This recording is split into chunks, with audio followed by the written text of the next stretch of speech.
Infidelity is a topic that stirs up a whirlwind of emotions. It's something that many people find themselves grappling with at some point in their lives, whether they're directly involved or caught in the crossfire. Today, I'm sharing a deeply personal story that's not only raw and real but also filled with unexpected twists and emotions. This is the story of how my little brother caught me in the act, but to my surprise, I didn't mind. Let's set the stage. I had been married for 5 years. From the outside, everything looked perfect. My partner and I had built a beautiful life together, steady careers, a cozy home, and a shared circle of friends. But beneath the surface, things weren't as harmonious as they seemed. Over time, the spark that initially brought us together began to dim. Conversations turned into short, functional exchanges. Dates became rare, and intimacy felt more like an obligation than an act of love. I tried to address it. I talked to my partner about how I was feeling. I suggested counseling, date nights,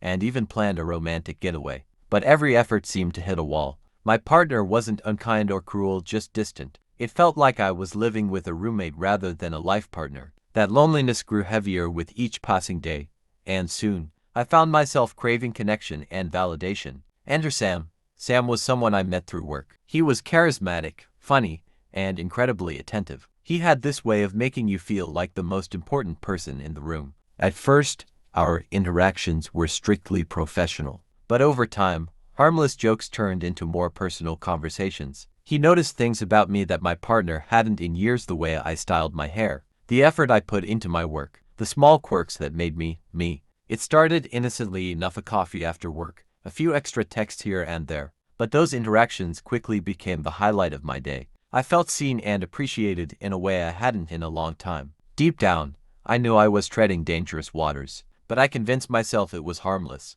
After all, I wasn't doing anything physical. But emotional infidelity is just as real and complex as its physical counterpart. And before I knew it, my connection with Sam escalated. One evening, after a particularly rough day at work, Sam suggested we grab a drink. I hesitated for a moment, but the thought of going home to the same cold, distant atmosphere pushed me to say yes. That night, something shifted. What had been a friendship with blurred boundaries crossed into something undeniably intimate. We kissed, and in that moment, all the guilt and doubts melted away. I felt alive for the first time in years. But as the night wore on and reality set back in, the weight of what I had done hit me like a ton of bricks.